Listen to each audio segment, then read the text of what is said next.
청하국제고등학교의 복도는 단순한 통로가 아니었다. 그곳은 보이지 않는 계급이 나뉘는 런웨이였고 값비싼 명품 브랜드의 향수 냄새와 최신 IT 기기들이 은은하게 빛나는 현대판 귀족 사회의 축소판이었다. 학생들은 저마다 자신의 가문을 등에 업고 걸었고 그들의 발걸음 하나하나에는 태어날 때부터 정해진 부와 권력의 무게가 실려 있었다. 이 화려하고 소란스러운 무대 위에서 안세리는 존재하지 않는 유령과도 같았다. 그녀는 언제나 복도 가장자리에 붙어서 걸었다. 값비싼 교복을 일부러 몇 번이고 세탁해 낡아 보이게 만들었고 머리는 아무렇게나 질끈 묶어 얼굴을 가렸다.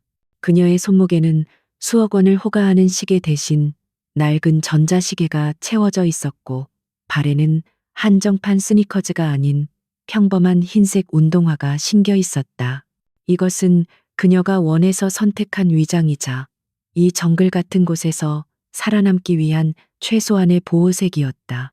안세리는 누구의 눈에도 띄고 싶지 않았다. 그녀의 할아버지가 대한민국 경제를 움직이는 유성그룹의 총수라는 사실은 이 학교에서 그 누구도 심지어 교장조차 모르는 1급 비밀이었다. 평범한 삶, 진정한 친구, 그리고 돈이 아닌 사람 자체로 평가받는 경험. 그것이 그녀가 이곳에 온 이유였고 그 목표를 위해 그녀는 기꺼이 투명인간이 되기를 자처했다. 덕분에 그녀는 교실 구석에서 조용히 앉아 이 작은 왕국의 역학관계를 관찰할 수 있었다. 그 왕국의 여왕은 단연 강유라였다. 중견 건설사 사장의 외동딸인 그녀는 빼어난 미모와 화려한 스타일로 모든 학생들의 시선을 한몸에 받았다. 그녀의 주변에는 항상 추종자들이 구름처럼 몰려들었고 그들은 유라의 말 한마디에 웃고 울었다. 유라의 심기를 거스르는 것은 곧 이 작은 사회에서 매장당하는 것과 같은 의미였기에 모두가 그녀의 앞에서 숨을 죽였다. 안세리는 그런 강유라를 아무런 감정 없이 바라보았다. 그녀의 눈에 비친 유라는 그저 화려한 깃털을 가진 속이 텅 빈 새에 불과했다. 사건이 일어난 것은 평범한 점심시간이었다. 안세리는 식판을 들고 빈자리를 찾아 조용히 걸어가고 있었다. 그때 누군가 고의적으로 발을 걸었다. 균형을 잃은 세리가 앞으로 고꾸라지면서 식판 위에 음식물들이 요란한 소리를 내며 바닥에 쏟아졌다. 사방에서 킥킥거리는 웃음소리가 터져 나왔다. 강유라와 그녀의 무리들이었다. 유라는 팔짱을 낀 채 경멸, 어린 눈빛으로 바닥에 엎드린 세리를 내려다보았다. 어머, 미안해서 어쩌지. 눈은 장식으로 달고 다니나 봐. 앞 좀 잘 보고 다녀야지. 촌스럽게. 유라의 목소리는 꿀처럼 달콤했지만 그 안에는 날카로운 가시가 숨어 있었다. 주변 학생들은 아무도 세리를 도우려 하지 않았다. 그들은 그저 재미있는 구경거리가 생겼다는 듯 즐거워하거나 유라의 눈에 띄지 않기 위해 애써 외면할 뿐이었다. 세리는 아무 말 없이 쏟아진 음식물들을 치우기 위해 몸을 숙였다. 분노나 수치심은 느껴지지 않았다. 그저 이 시간이 빨리 지나가기만을 바랄 뿐이었다. 바로 그때였다. 누군가 그녀의 앞에 다가와 조용히 무릎을 꿇고 함께 바닥을 닦기 시작했다. 고개를 들자 보이는 것은 김민준의 얼굴이었다.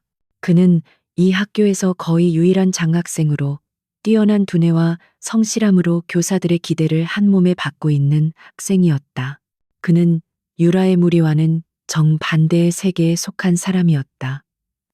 그의 교복은 낡았지만 항상 단정했고 그의 눈빛은 돈으로 살 수 없는 총명함으로 빛나고 있었다. 괜찮아? 민준이 낮은 목소리로 물었다. 그의 행동에 시끄럽던 식당 안이 순간 조용해졌다. 모두의 시선이 감히 여왕의 심기를 거스른 장학생에게로 향했다. 강유라의 예쁜 얼굴이 차갑게 굳어졌다. 자신의 연극에 예상치 못한 배우가 끼어든 것이 불쾌하다는 표정이었다. 그녀는 민준을 위아래로 훑어보며 비웃음을 날렸다. 김민준, 너 지금 뭐 하는 거야? 거지들끼리 동정이라도 하는 거야? 역시 끼리끼리 노는구나.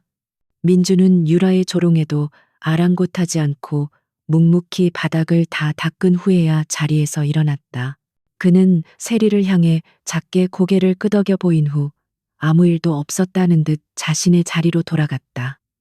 그 짧은 순간의 연대는 강유라의 자존심에 지울 수 없는 상처를 남겼다.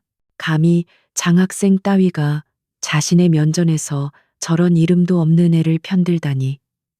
유라의 눈에 분노의 불꽃이 타올랐다.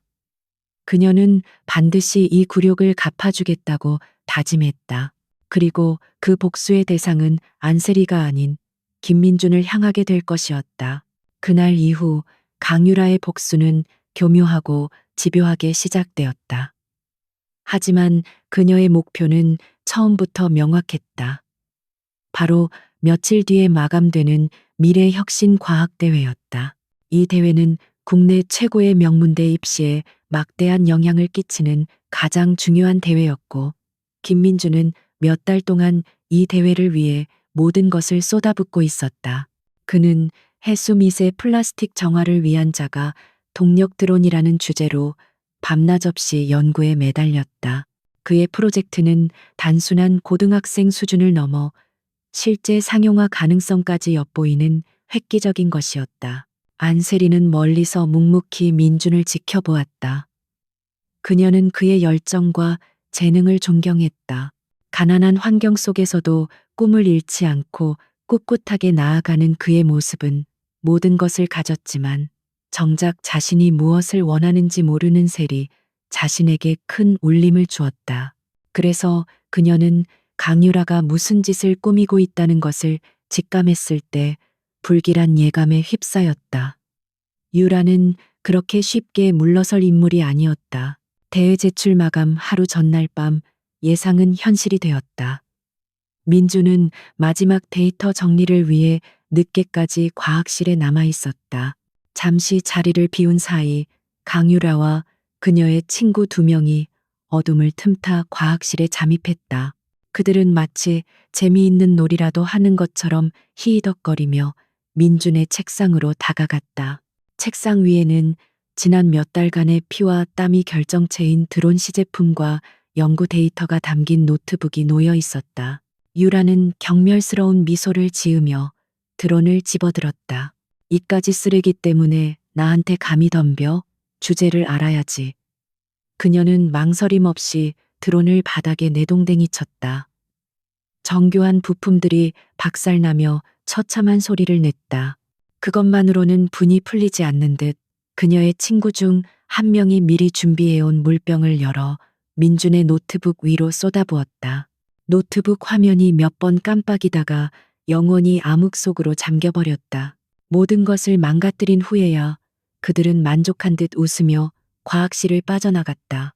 복도 CCTV는 유라의 아버지가 학교에 기부한 돈으로 교체된 지 얼마 안 된 최신형이었지만 이상하게도 그 시간대의 기록만은 오류로 남아있을 것이 분명했다.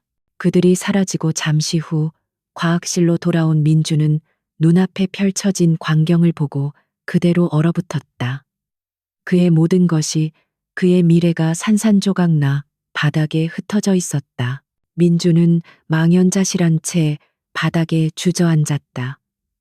그의 눈에서 뜨거운 눈물이 흘러내렸다. 아무 소리도 내지 못하고 그저 어깨를 들썩이며 절망을 삼켰다. 그 순간 과학실 문이 조용히 열리고 안세리가 들어왔다.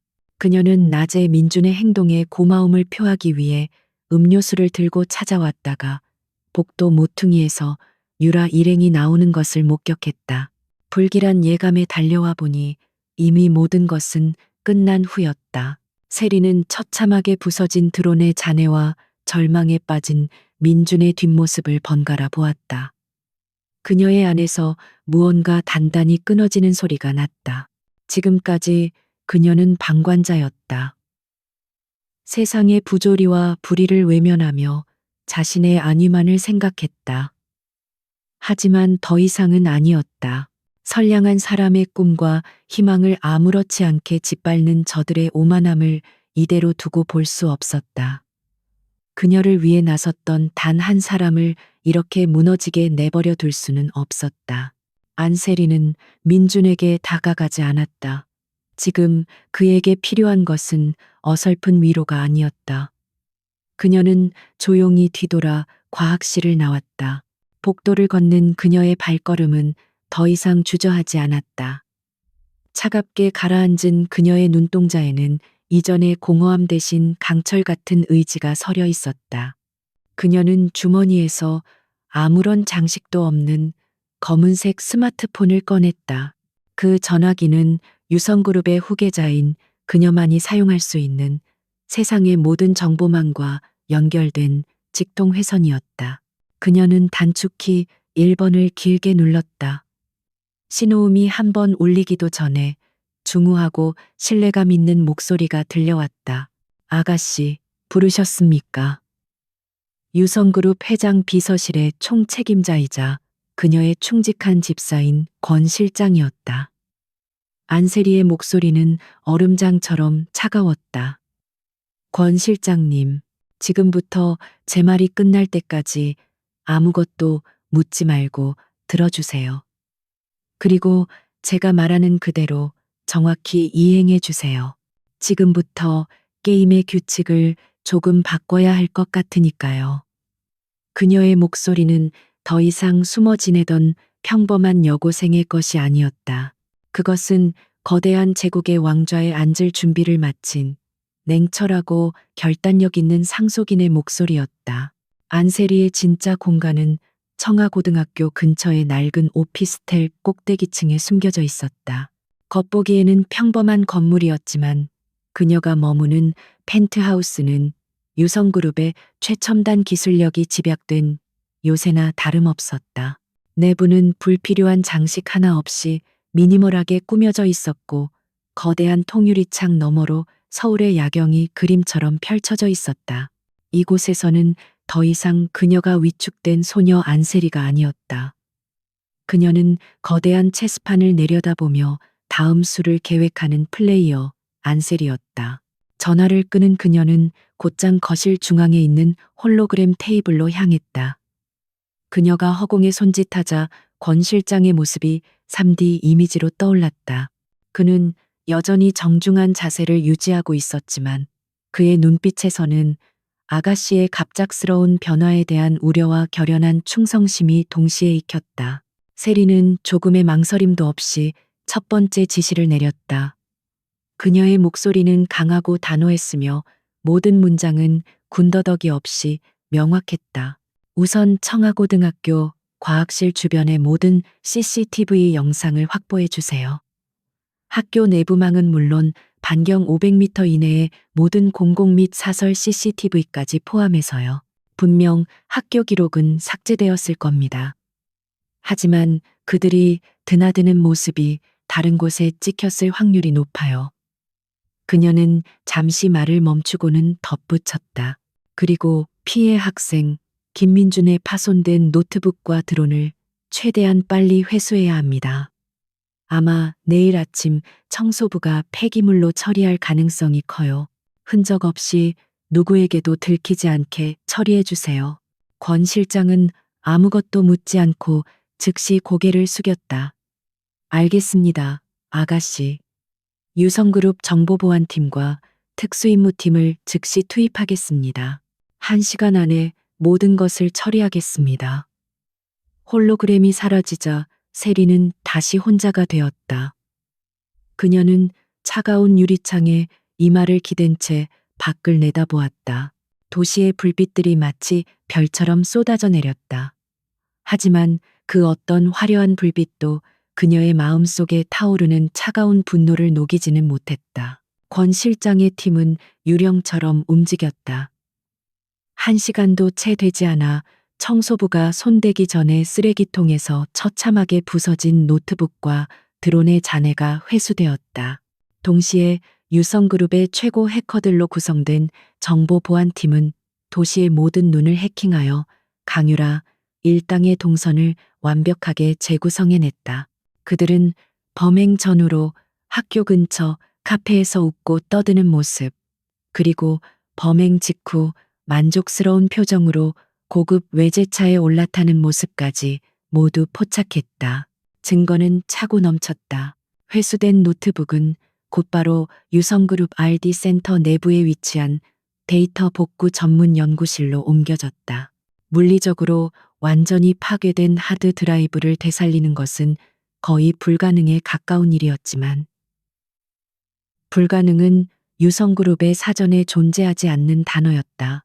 대한민국 최고의 전문가들이 몇 시간에 걸쳐 사투를 벌인 끝에 마침내 기적이 일어났다. 하드 드라이브 속 데이터가 99.9% 완벽하게 복구된 것이다.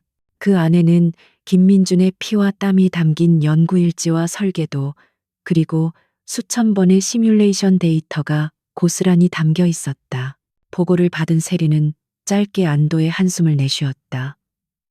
이제 첫 번째 단추는 성공적으로 끼웠다. 그녀는 권 실장에게 민준의 것과 완전히 동일한 모델의 새 노트북을 구해서 복구된 모든 자료를 그대로 옮기라고 지시했다. 그리고 다음 날 새벽, 모두가 잠든 시간에 유성그룹의 요원 한 명이 학생처럼 위장하고 학교 과학실에 잠입했다. 그는 민준의 책상 위에 새 노트북을 올려놓고 마치 처음부터 그 자리에 있었던 것처럼 완벽하게 위장한 후 조용히 사라졌다. 이제 남은 것은 강유라에 대한 처리였다. 단순한 복수라면 지금 당장 확보한 증거들을 터뜨려 사회적으로 매장시키는 것도 가능했다. 하지만 세리가 원하는 것은 그런 시시한 결말이 아니었다. 그녀는 강유라가 가장 자랑스러워하는 것, 가장 자신만만해하는 바로 그 지점에서 스스로 무너지기를 바랐다. 그것이야말로 가장 완벽하고 우아한 복수였다. 그녀는 강유라가 대회에 어떤 프로젝트를 제출할 것인지 알아내라고 지시했다. 역시나 강유라는 멍청하지 않았다. 그녀는 김민준의 프로젝트를 망가뜨리는 동시에 자신의 아버지 회사의 연구팀을 동원해 그럴듯한 프로젝트 하나를 급조했다. AI 기반 스마트팜 수질 관리 시스템이라는 거창한 이름의 프로젝트였다. 겉보기에는 완벽해 보였지만 세리는 그것이 결코 고등학생의 머리에서 나올 수 있는 아이디어가 아님을 직감했다. 그녀의 지시에 따라 정보팀은 즉시 해당 프로젝트의 출처를 추적하기 시작했다. 결과는 예상대로였다. 강유라가 제출한 프로젝트는 프랑스의 한 작은 스타트업이 2년 전 학회에서 발표했던 논문을 거의 그대로 표절한 것이었다. 심지어 소스 코드의 주석 일부는 미처 수정하지 못해 프랑스어로 남아있기까지 했다. 유성그룹 팀은 원본 논문의 저자와 즉시 접촉했다. 그는 자신의 연구가 대한민국 고등학생의 대회에서 도용되고 있다는 사실에 크게 분노하며 자신의 권리를 증명하기 위한 모든 협조를 약속했다. 모든 증거가 완벽하게 준비되었다. 강유라 일당의 범행 영상, 김민준의 원본 데이터, 그리고 강유라가 제출한 프로젝트의 표절 증거까지. 세리는 이 모든 자료를 하나의 암호화된 파일로 정리했다. 이제 마지막 한 수가 남았다. 이 결정적인 증거를 누구에게 어떻게 전달할 것인가. 학교 측에 제보하는 것은 가장 어리석은 짓이었다. 강유라 아버지의 영향력 아래 있는 학교는 분명 이 사건을 조용히 덮으려 할 것이다. 세리는 대회 심사위원 명단을 띄웠다. 그중 유독 한 사람의 이름이 그녀의 눈에 들어왔다. 한국대학교 로봇공학과의 석학 장태준 교수. 그는 학계에서 원칙주의자이자 그 어떤 타협도 용납하지 않는 대쪽 같은 성품으로 유명했다. 권력이나 돈에 휘둘리지 않는 그라면 이 사건의 진실을 가장 공정하게 파헤쳐 줄 것이라 확신했다. 세리는 익명의 이메일 계정을 생성하고 신중하게 단어를 고르며 메일을 작성하기 시작했다. 그녀는 자신을 진실을 알고 있는 한 학생이라고 소개했다. 감정에 호소하는 대신 오직 논리적이고 객관적인 사실만을 순서대로 나열했다. 첫째, 김민준 학생의 프로젝트가 고의적으로 파손당한 정황. 둘째, 현재 제출된 강유라 학생의 프로젝트가 가진 표절 의혹. 그리고 마지막으로 그 모든 것을 증명하는 증거 자료들이 담긴 암호화된 파일을 첨부했다. 그녀는 장태준 교수의 정의감을 믿는다는 말로 메일을 끝맺었다. 모든 준비가 끝났다. 세리는 잠시 망설임 없이 전송 버튼을 눌렀다. 어두운 방 안에서 모니터 불빛만이 그녀의 차가운 얼굴을 비추고 있었다.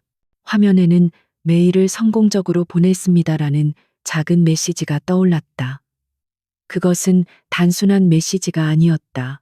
고요한 수면 위로 던져진 거대한 돌멩이였고, 견고해 보이던 거짓의 성벽을 향해 발사된 첫 번째 신호탄이었다. 이제 강유라가 모르는 사이 그녀를 둘러싼 모든 것들이 서서히 무너지기 시작할 것이었다. 게임은 이미 시작되었다. 안세리가 보낸 익명의 메일은 고요한 호수 중심에 떨어진 거대한 바위덩어리와 같았다. 처음에는 작은 파문으로 시작했지만 그 파장은 이내 걷잡을 수 없는 파도가 되어 청하 고등학교 전체를 뒤흔들었다.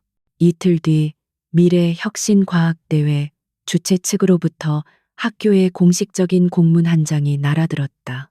결과 발표를 잠정 보류하며 일부 출품작에서 심각한 학문적 윤리 위반 혐의가 발견되어 전면 재조사에 착수한다는 내용이었다. 그 소식은 교내 익명 커뮤니티 앱을 통해 순식간에 퍼져나갔다. 학생들은 저마다 추측을 쏟아내기 시작했고 분위기는 순식간에 뒤숭숭해졌다. 모두가 쉬쉬했지만 시선은 은연중에 한 곳으로 모였다. 바로 대회의 가장 유력한 우승 후보였던 강유라였다. 그녀는 애써 태어난 척했지만 미세하게 떨리는 손끝까지 감추지는 못했다. 무언가 잘못되어 가고 있다는 불길한 예감이 그녀의 심장을 옥죄기 시작했다. 한편 김민주는 기적적으로 되찾은 자신의 노트북 앞에서 밤을 새워가며 부서진 드론을 재조립하고 있었다. 그는 자신의 데이터가 어떻게 복구되었는지 알 수 없었다. 그저 자신이 잠결에 클라우드에 백업을 해두었다고 막연히 짐작할 뿐이었다. 절망의 끝에서 찾아온 한 줄기 희망에 그는 다른 생각을 할 겨를도 없이 오직 연구에만 매달렸다. 그는 마감 시간을 불과 몇 시간 앞두고 간신히 재조립을 마친 시제품과 복구된 데이터를 제출할 수 있었다. 학교는 발칵 뒤집혔다. 교장은 대회의 명예심사위원이자 학교의 최대 후원자 중 한 명인 강유라의 아버지를 의식하지 않을 수 없었다. 그는 어떻게든 이 일을 조용히 무마시키려 했지만 심사위원장인 장태준 교수의 의지는 강철처럼 단단했다. 장 교수는 학교 측의 회유와 압박에도 조금도 물러서지 않고 독자적인 진상조사팀을 꾸려 표절 의혹을 파헤쳤다. 안세리가 보낸 증거들은 너무나 명백하고 체계적이어서 조사는 급물살을 탔다. 결국 강유라와 그녀의 아버지는 교장실로 불려갔다. 그 자리에는 장태준 교수와 몇몇 심사위원들도 배석해 있었다. 장 교수는 아무런 감정 없는 목소리로 조사 결과를 브리핑했다. 강유라가 제출한 프로젝트가 프랑스 스타트업의 논문과 90% 이상 일치한다는 점, 원본 저자와의 통화 내용, 그리고 소스 코드에 남아있던 프랑스어 주석까지 반박의 여지가 없는 증거들이 테이블 위에 펼쳐졌다. 강유라의 아버지는 처음에는 고압적인 태도로 일관했다. 그는 책상을 내리치며 고작 학생의 실수일 뿐인데 너무 과민하게 반응하는 것 아니냐며 목소리를 높였다. 심지어 학교에 대한 지원을 끊겠다는 협박까지 서슴지 않았다. 하지만 장태준 교수는 눈 하나 깜빡하지 않았다. 그는 조용히 또 다른 파일을 화면에 띄웠다. 그것은 강유라 일당이 범행을 저지르던 시간 학교 주변 CCTV에 찍힌 영상들을 편집한 자료였다. 영상을 본 강의사의 얼굴이 하얗게 질렸다. 그는 더 이상 아무 말도 할 수 없었다. 교장은 진땀을 흘리며 양측을 중재하기 위해 애썼다. 결국 격렬한 논쟁 끝에 하나의 합의안이 도출되었다. 강유라의 대회 수상을 취소하고 교내 봉사 및 정학 처분을 내리는 선에서 사건을 마무리 짓는다는 것이었다. 퇴학이라는 최악의 상황은 면했지만 이것은 강유라와 그녀의 가족에게는 감당하기 힘든 치욕이었다. 며칠 후 대회의 최종 결과가 공식적으로 발표되었다. 대상 수상자의 이름은 모두의 예상을 깨고 김민준이었다. 동시에 강유라는 학문적 부정행위로 실격 처리되었으며 징계를 받는다는 사실이 공지되었다. 하늘을 찌를 듯했던 여왕의 명예는 하루아침에 땅으로 곤두박질 쳤다. 어제까지 그녀를 따르던 친구들은 이제 그녀를 피하기 시작했고 복도를 지날 때마다 뒤에서 수군거리는 소리가 비수처럼 날아와 꽂혔다. 강유라는 자신의 방에 틀어박혀 닥치는 대로 물건을 부쉈다. 분노와 수치심에 온몸이 떨렸다. 그녀는 이 모든 것이 김민준과 안세리 때문이라고 확신했다. 감히 장학생 따위가 그리고 벌레만도 못하게 여겼던 그 계집애가 자신의 인생에 흠집을 냈다. 그녀의 아름다운 얼굴이 증오로 일그러졌다. 이대로 끝낼 수는 없었다. 반드시 무슨 수를 써서라도 이 굴욕을 몇 배로 되갚아주겠다고 맹세했다. 그녀의 복수는 이전보다 훨씬 더 노골적이고 악랄해졌다. 그녀는 아직 자신을 따르는 몇몇 친구들을 동원해 김민준이 부정한 방법으로 대상을 차지했다는 악의적인 소문을 퍼뜨렸다. 그가 심사위원을 매수했다거나 사실은 다른 사람의 아이디어를 훔친 것이라는 식의 거짓말들이었다. 또한 안세리를 향한 괴롭힘은 이제 대놓고 이루어졌다. 그녀의 교과서를 숨기거나 의자에 압정을 놓는 유치한 짓부터 시작해 체육 시간에는 일부러 그녀를 향해 공을 던지기도 했다. 하지만 그것은 시작에 불과했다. 결정적인 사건은 수행평가 조별 과제 발표 중에 일어났다. 공교롭게도 안세리와 김민주는 같은 조에 편성되었다. 그들은 며칠 밤을 새워가며 열심히 자료를 조사하고 발표 준비를 마쳤다. 하지만 발표 당일 그들이 발표용 파일을 담아온 USB를 컴퓨터에 꽂는 순간 화면에는 과제와는 아무 상관없는 우스꽝스러운 영상이 재생되기 시작했다. 교실 안은 순식간에 웃음바다가 되었다. 강유라와 그녀의 친구들이 꾸민 짓이었다. 그들이 몰래 USB를 바꿔치기 한 것이다. 안세리와 김민준의 얼굴은 굳어졌다. 교사는 당황하며 상황을 수습하려 했지만 유라는 이때를 놓치지 않고 비아냥거렸다. 역시 둘이 한조가 되더니 제대로 하는 게 없네. 공부도 못하는 것들이 모여서 장난이나 치고. 저래서야 어디 대학이나 가겠어? 그녀의 목소리는 교실 전체에 울려 퍼졌고 몇몇 학생들이 동조하며 킥킥거렸다. 김민주는 주먹을 불끈 쥐었다. 자신을 향한 조롱은 참을 수 있었지만 아무 잘못 없는 세리까지 모욕당하는 것은 견딜 수 없었다. 하지만 그가 무어라 반박하기도 전에 그는 자신을 말리는 차가운 손길을 느꼈다. 안세리였다. 그녀는 아무 말 없이 민준을 바라보며 고개를 저었다. 그녀의 눈은 놀랍도록 침착했다.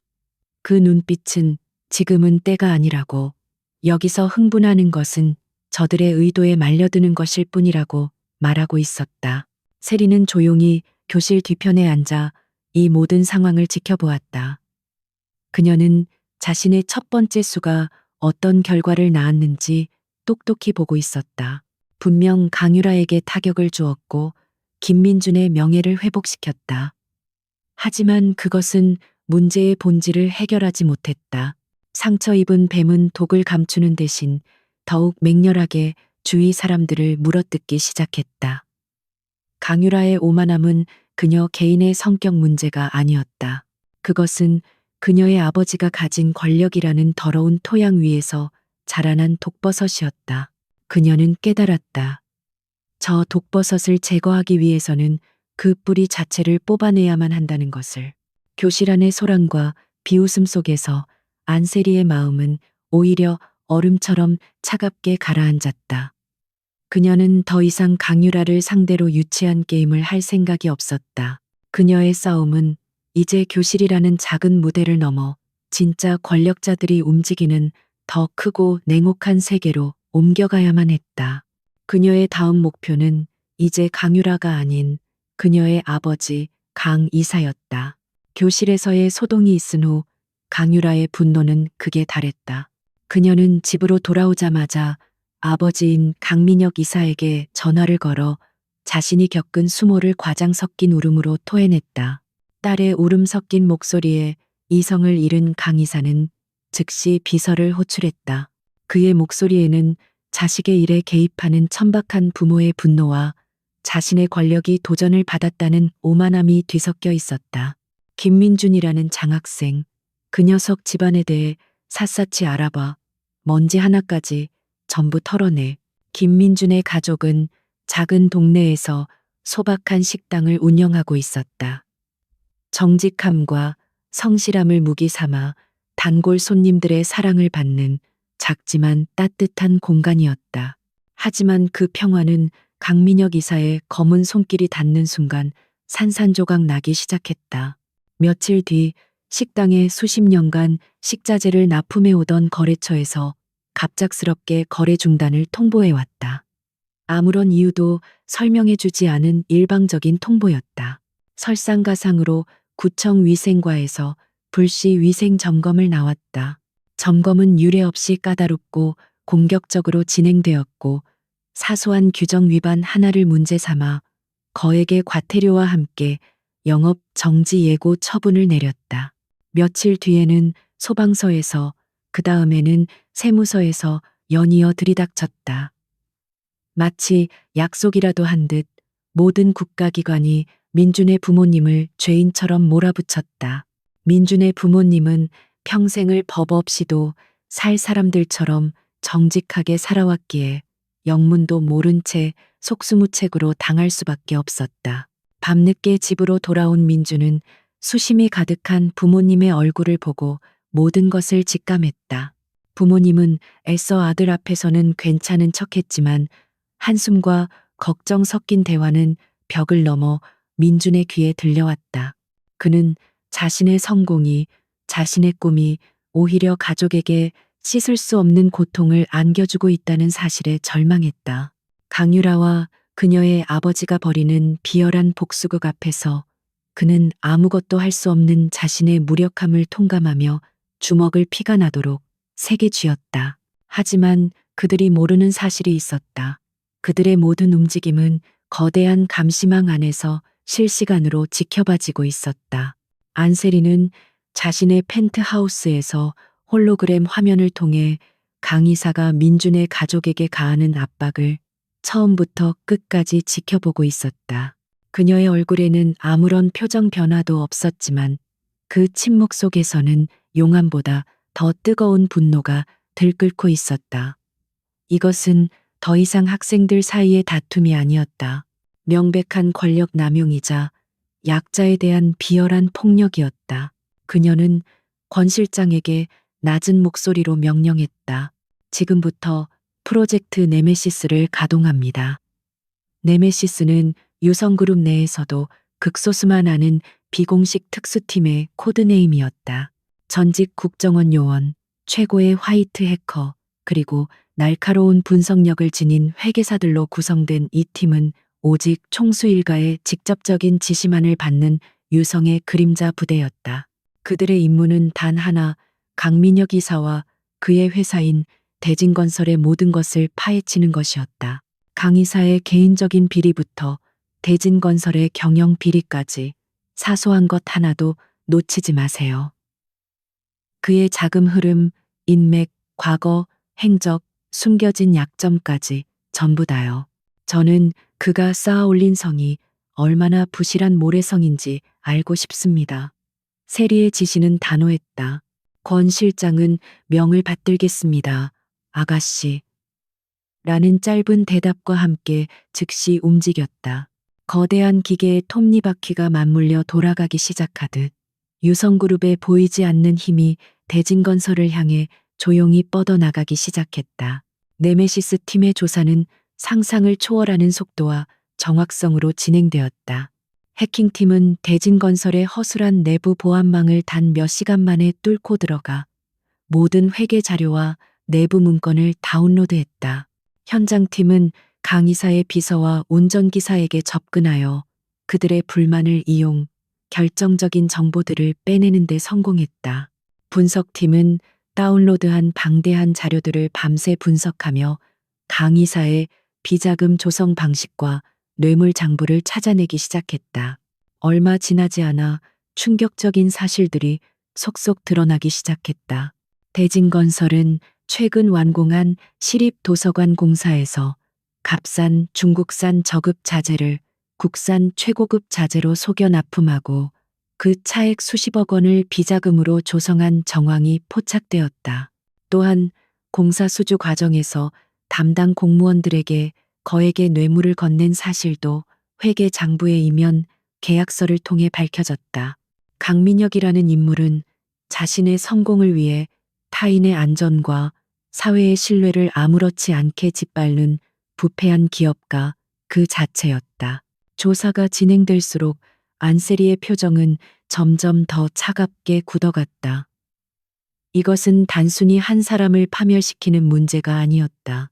그의 범죄로 인해 언젠가 무너질지 모르는 도서관에서 책을 읽을 아이들과 시민들의 안전이 달린 문제였다. 그녀는 자신의 싸움이 개인적인 복수를 넘어 사회의 정의를 바로 세우는 일이라는 확신을 갖게 되었다. 그녀의 결심은 더욱 확고해졌다. 프로젝트 네메시스가 가동된 지 일주일째 되던 날 밤, 권 실장으로부터 긴급 보고가 들어왔다. 아가씨, 결정적인 증거를 확보했습니다.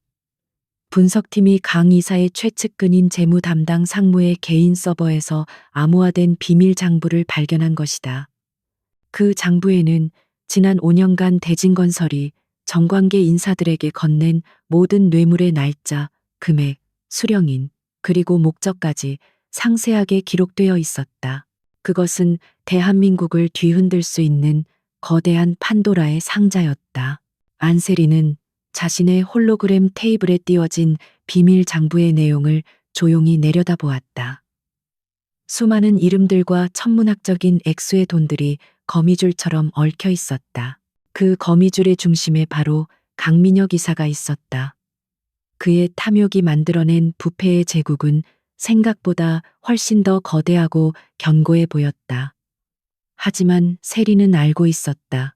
아무리 견고해 보이는 성이라도 가장 약한 기반 위에 서 있다면 작은 충격에도 쉽게 무너져 내린다는 것을.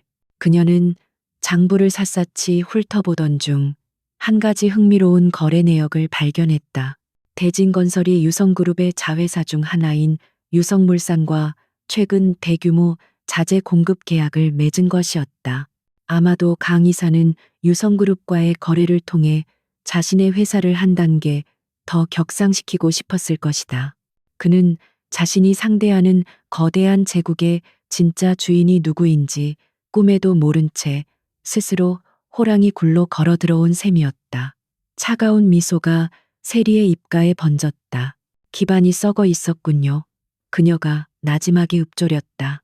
이제 이 건물 전체를 무너뜨릴 시간이에요. 비밀 장부를 손에 넣은 안세리는 서두르지 않았다. 그녀는 체스 마스터가 신중하게 다음 수를 두듯 강민혁 이사를 올가맬 계획을 차근차근 구상했다. 단순히 비리 장부를 언론에 터뜨리는 것은 하수의 방식이었다. 그런 방법은 강 이사가 가진 인맥과 법률팀을 통해 빠져나갈 구멍을 만들어줄 뿐이며 예상치 못한 방향으로 불똥이 튈 수도 있었다. 세리가 원하는 것은 그의 모든 것을 완벽하게, 그리고 그가 가장 자부심을 느끼는 방식으로 무너뜨리는 것이었다. 그녀는 권 실장과의 홀로그램 회의에서 자신의 계획을 밝혔다. 맹수를 사냥할 때는 막다른 길로 몰기 전에 모든 퇴로부터 차단해야 합니다. 우리는 그의 돈줄, 그의 인맥, 그리고 마지막으로 그의 자존심을 순서대로 끊어낼 겁니다. 그가 스스로 제 발로 우리가 파놓은 함정으로 걸어 들어오게 만들어야 해요. 그녀의 눈은 차갑게 빛나고 있었고 그 안에는 이미 승리에 대한 확신이 담겨 있었다. 첫 번째 공격은 대진건설과 유성물산의 자재 공급 계약을 향해 시작되었다. 세리의 지시에 따라 유성물산은 대진건설이 납품하는 모든 자재에 대해 유례 없이 엄격한 품질 검사를 실시했다.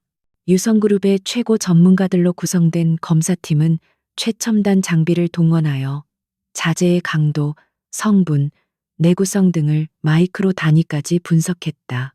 평소처럼 저급 자재를 납품해 오던 대진건설은 이 갑작스러운 철벽 방어 앞에서 속수무책이었다. 결과는 예상대로였다. 납품된 자재의 대부분이 계약서상의 기준에 한참 미달하는 불량품이라는 판정이 내려졌다. 유성물산은 즉시 계약 위반을 사유로 수백억 원 규모의 계약을 파기하고 위약금과 손해배상을 청구하는 소송을 제기했다. 유성그룹과의 계약은 대진건설의 주가를 끌어올리고 회사의 위상을 높여주던 가장 큰 자랑거리였다. 그 자랑거리가 하루아침에 회사의 목을 조르는 칼날이 되어 돌아온 것이다. 이 소식은 건설업계에 순식간에 퍼져나갔다.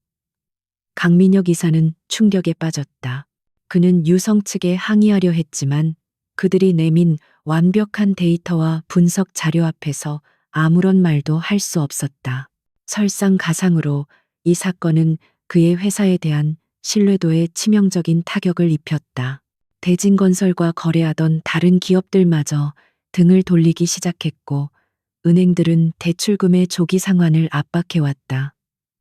회사는 급격한 유동성 위기에 빠졌다. 두 번째 공격은 그의 부패한 인맥을 향했다. 네메시스 팀은 비밀 장부에 기록된 인물들의 관계를 분석하여 그들 사이에 불신과 의심의 씨앗을 뿌리기 시작했다. 예를 들어 A 정치인에게는 강 이사가 자신의 라이벌인 B 정치인과도 은밀히 접촉하고 있다는 증거를 익명으로 흘렸다. C 기업 총수에게는 강 이사가 자신과의 계약에서 부당한 이익을 챙겼다는 자료를 넌지시 전달했다. 교묘하게 조작된 정보들은 그들의 견고해 보였던 카르텔의 미세한 균열을 만들어냈다. 어제의 동지들은 서로를 의심하기 시작했고 혹시라도 대진건설의 위기가 자신에게 옮겨붙을까 두려워 강 이사의 연락을 피하기 시작했다. 항상 그의 전화 한 통이면 모든 것을 해결해 주던 사람들은 이제 그의 번호를 수신 차단했다. 강 이사는 순식간에 고립되었다. 그는 보이지 않는 손이 자신의 모든 것을 앗아가고 있음을 느꼈지만 그 실체를 알 수 없어 미쳐버릴 지경이었다. 회사의 위기와 사회적 고립은 강 이사를 극도의 스트레스 상태로 몰아넣었다. 그는 사무실에서 직원들에게 고함을 지르며 닥치는 대로 물건을 집어 던졌고 밤에는 술에 취해 들어와 가족들에게 화풀이를 했다. 강유라는 그런 아버지를 보며 생전 처음으로 공포를 느꼈다. 항상 세상의 왕처럼 군림하던 아버지가 무너지는 모습은 그녀가 믿고 있던 세계 전체가 흔들리는 것과 같았다. 아버지의 재정적 위기는 유라의 학교 생활에도 직접적인 영향을 미쳤다. 한도 없는 신용카드는 정지되었고 매달 받던 용돈은 반토막이 났다. 명품 매장에서 망신을 당하고 친구들에게 한턱 낼 돈이 없어 쩔쩔매는 일이 잦아졌다. 그녀의 권력이었던 돈이 사라지자 그녀를 따르던 무리들도 하나둘씩 흩어졌다. 이제 그녀의 곁에는 가장 눈치 없는 추종자 몇 명만이 남아있을 뿐이었다. 그녀는 필사적으로 강한 척했지만 그녀의 눈빛은 불안과 초조함으로 가득 차 있었다. 모든 것이 계획대로 진행되고 있음을 확인한 안세리는 마지막 함정을 준비했다. 그녀는 유성그룹의 해외 투자 자회사 중 하나를 스위스의 유령 투자 회사로 위장시켜 강민혁 이사에게 접근시켰다. 자금난에 허덕이던 강 이사에게 그들의 제안은 가뭄의 단비와도 같았다. 그들은 대진건설의 기술력을 높이 평가한다며 수천억 원 규모의 투자를 할 의향이 있다고 밝혔다. 강 이사는 마지막 희망의 동아줄을 잡은 듯 필사적으로 매달렸다. 그는 회사의 모든 것을 걸고 투자 유치를 준비했다. 위장 투자 회사의 대표는 마지막 관문으로 한 가지 조건을 내걸었다. 자신들의 최종 투자 결정권을 쥔 회장님이 곧 한국을 방문하는데 그가 참석하는 청하고등학교 연례자선갈라에서 대진건설의 비전을 인상 깊게 프레젠테이션 해달라는 것이었다. 사적인 자리에서 기업가의 열정과 비전을 직접 보고 싶어하는 회장님의 독특한 스타일 때문이라는 설명도 덧붙였다. 강 이사는 조금의 의심도 하지 않았다. 오히려 자신의 딸이 다니는 학교에서 재기의 발판을 마련하게 되었다는 사실에 흥분했다. 그는 반드시 이 기회를 잡아 무너진 자존심을 회복하고 자신을 배신한 모든 이들에게 복수하겠다고 다짐했다. 그는 즉시 교장에게 연락해 갈라의 메인 이벤트를 자신의 프레젠테이션 시간으로 할애해달라고 요청했다. 교장은 최대 후원자의 마지막 발악처럼 보이는 그 요청을 거절할 수 없었다. 모든 판이 짜였다.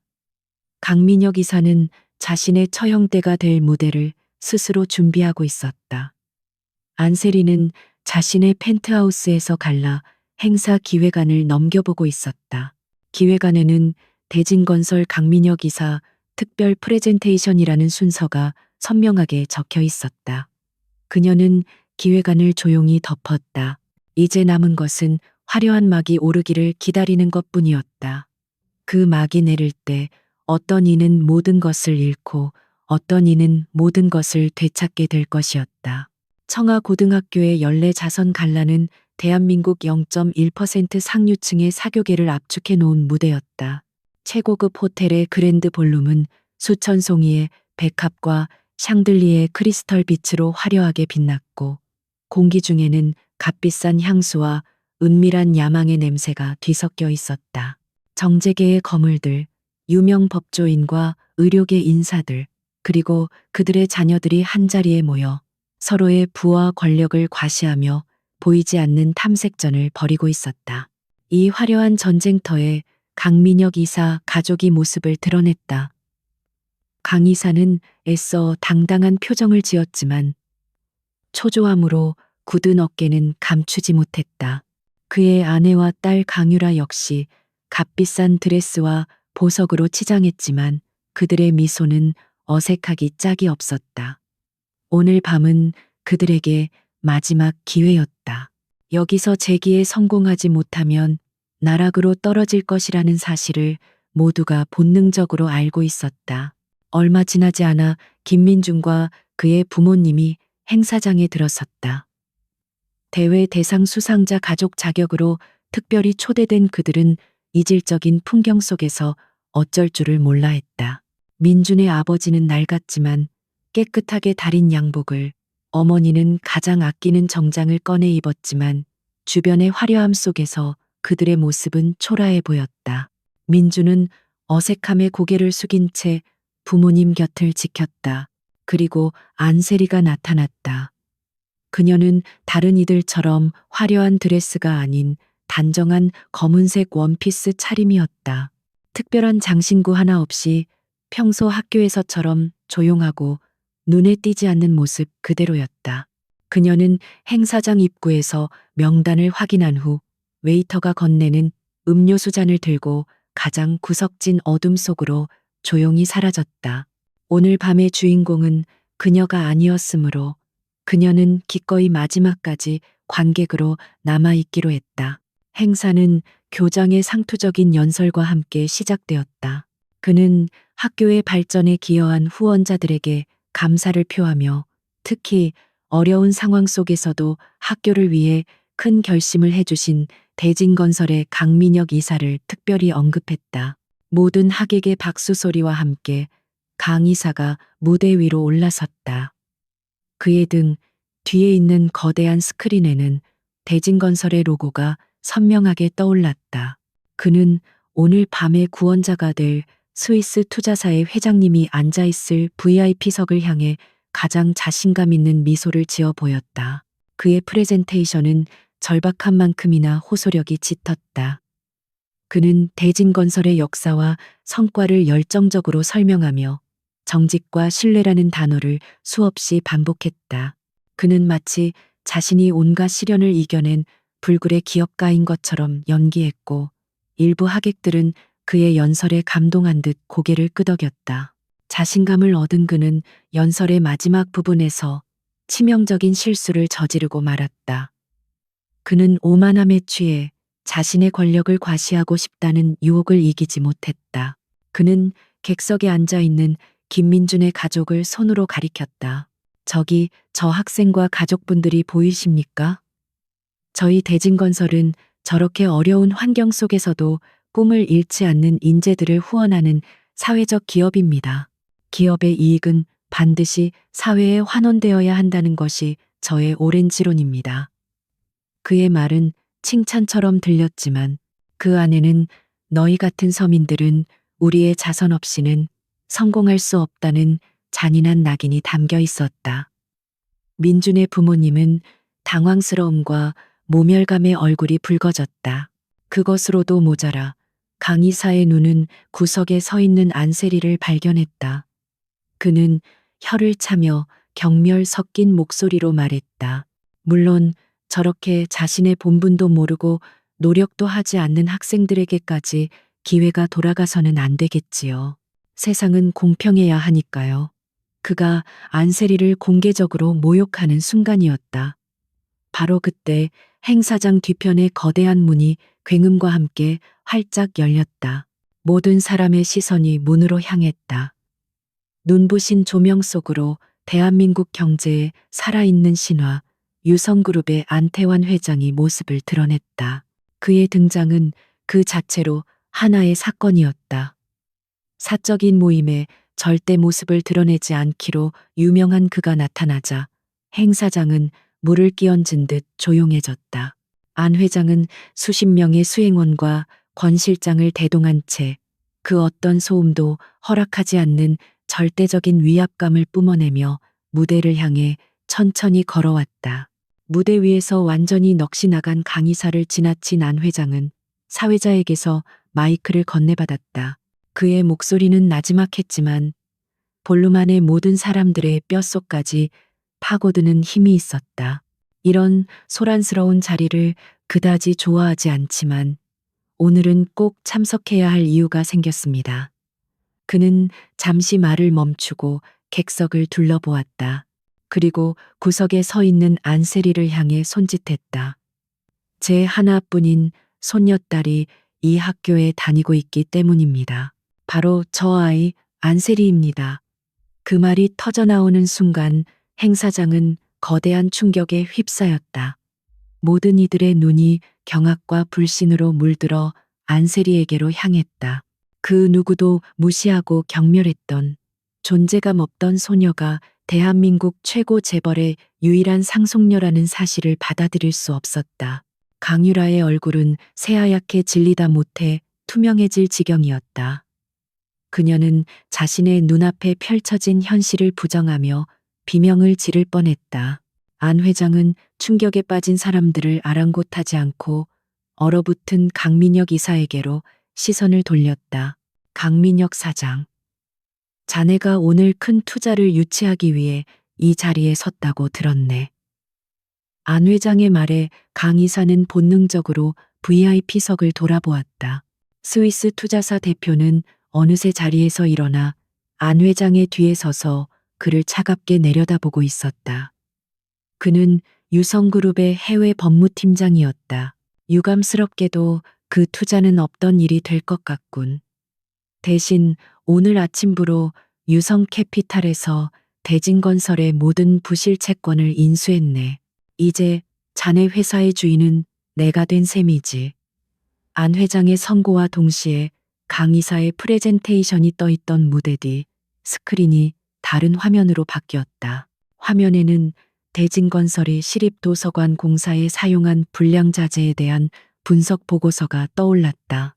이어서 그들의 모든 비리가 담긴 비밀 뇌물 장부가 한 페이지씩 공개되기 시작했다. 마지막으로 화면에 재생된 것은 강유라와 그녀의 친구들이 김민준의 드론을 부수고 노트북에 물을 쏟아붓는 CCTV 영상이었다. 너무나 선명한 영상에 행사장은 경악의 탄성으로 가득 찼다. 모든 진실이 만천하에 공개되는 순간이었다. 강민혁 이사는 무대 위에서 그대로 무너져 내렸다. 그의 제국이, 그의 인생이 단 몇 분 만에 완전히 잿더미로 변해버렸다. 바로 그때 행사장 입구로 정복을 입은 경찰들이 들어와 그에게 다가왔다. 볼륨은 아수라장이 되었다. 기자들은 플래시를 터뜨렸고 장부의 이름이 오른 사람들은 황급히 자리를 피했다. 강유라는 결국 충격을 이기지 못하고 그 자리에서 실신했다. 이 모든 혼돈의 중심에서 안세리는 무대 위로 올라가 할아버지의 곁에 섰다. 그녀는 더 이상 숨지 않았다.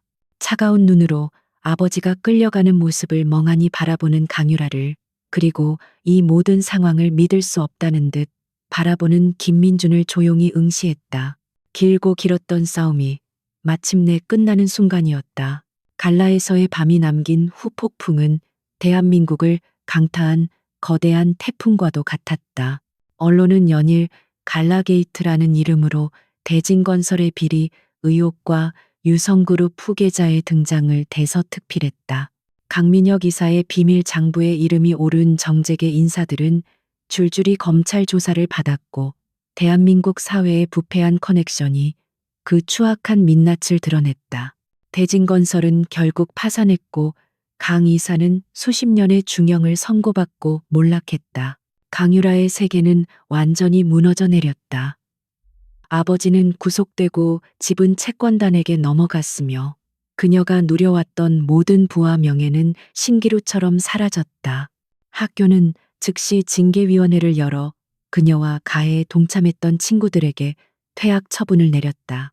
한때 그녀를 여왕처럼 떠받들던 친구들은 이제 그녀를 벌레 보듯 피했고 그녀의 이름은 상류층 자제들의 사교계에서 가장 치욕스러운 조롱거리로 전락했다.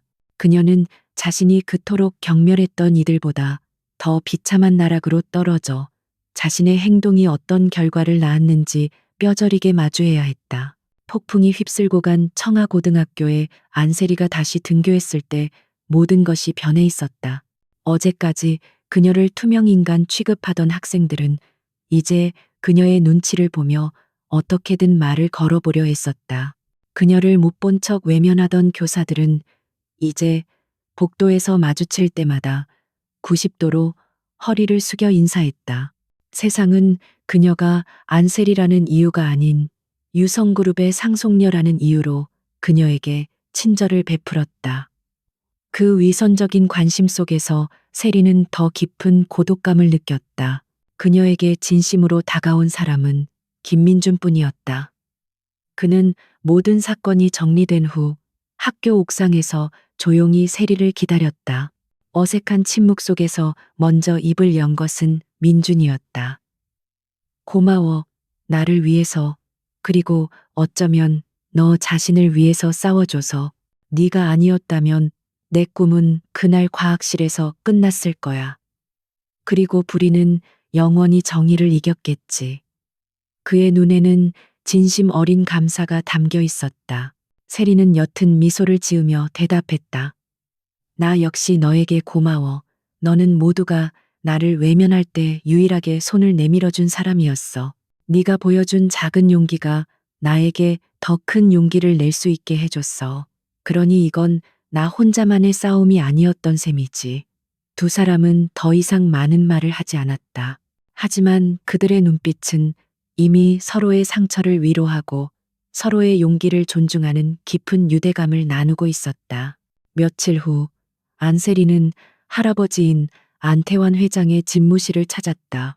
안 회장은 손녀가 값비싼 보석이나 자동차를 요구할 것이라 예상했지만 세리가 내민 것은 두꺼운 서류 뭉치였다. 그곳에는 청아희망재단이라는 이름의 재단 설립 계획서가 상세하게 적혀 있었다. 재단의 목적은 두 가지였다. 첫째, 김민준처럼 재능은 있지만 환경이 어려운 학생들을 위한 장학 사업을 대폭 확대하는 것. 그리고 둘째, 교내에 독립적인 학생인권보호위원회를 설립하여 다시는 권력형 학교 폭력이 발생하지 않도록 제도적인 장치를 마련하는 것이었다. 위원회는 학생, 학부모, 그리고 외부 전문가로 구성되어 학교의 영향력에서 벗어나 공정하고 신속하게 문제를 처리하는 권한을 갖게 될 것이었다. 안 회장은 손녀의 계획서를 처음부터 끝까지 꼼꼼하게 읽어내려갔다. 그의 얼굴에 놀라움과 함께 깊은 감동과 자랑스러움이 번져나갔다. 너는 돈을 쓰는 방법이 아니라 돈의 가치를 높이는 방법을 아는구나. 유성의 진정한 주인은 바로 너다. 안 회장은 그 자리에서 재단 설립을 승인하고 모든 지원을 아끼지 않겠다고 약속했다. 재단은 빠른 속도로 설립되었고 그 첫 공식 행사에서 안세리는 이사장 자격으로 단상에 섰다. 그녀는 스포트라이트를 받는 것을 어색해하며 짧고 진솔한 연설을 했다. 저는 오늘 이 자리에 유성그룹의 상속녀가 아닌 여러분의 친구 안세리로 섰습니다. 부와 배경이 한 사람의 가치를 결정하는 것이 아니라 그 사람의 인격과 행동이 가치를 결정하는 학교를 만들고 싶습니다. 이 재단은 그 첫걸음이 될 것입니다. 그녀는 연설을 마치며 재단의 첫 학생 대표위원으로 김민준을 소개했다. 학생들의 진심 어린 박수 속에서 민준은 굳은 의지가 담긴 얼굴로 세리의 곁에 섰다. 몇 달의 시간이 흘렀다. 청하고등학교는 눈에 띄게 변하기 시작했다. 학생들 사이에 보이지 않던 계급은 희미해졌고 학생들은 서로의 배경이 아닌 이름으로 서로를 부르기 시작했다. 희망재단의 일기 장학생들은 학교에 새로운 활기를 불어넣었고 학생인권보호위원회는 작은 다툼까지 공정하게 중재하며 안전한 학교를 만드는 든든한 방패가 되어 주었다. 어느 맑은 가을날 오후 안세리는 교정의 벤치에 앉아 그 풍경을 조용히 바라보고 있었다. 김민주는 새로 입학한 장학생 후배들에게 자신의 경험을 이야기해주며 멘토 역할을 훌륭히 해내고 있었다. 학생들의 얼굴에는 이전에는 볼 수 없었던 밝고 평화로운 웃음이 가득했다. 그녀는 더 이상 자신을 숨기는 외톨이도 모두의 관심을 받는 상속녀도 아니었다. 그녀는 보이지 않는 곳에서 긍정적인 변화를 만들어내는 조용한 설계자였다. 그녀는 마침내 깨달았다. 진정한 힘은 군림하는 것이 아니라 지키는 것이고, 진정한 유산은 물려받는 것이 아니라 만들어가는 것이라는 사실을 그녀는 자신의 방식으로 유성그룹을 이끌어갈 준비를 마쳤다. 멀리서 그런 손녀의 모습을 흐뭇하게 바라보던 안 회장의 얼굴에 더없이 자랑스러운 미소가 떠올랐다. 바람이 부드럽게 세리의 머리카락을 스치고 지나갔다. 그것은 길었던 과거와의 작별이자 새로운 시작을 알리는 기분 좋은 신호였다.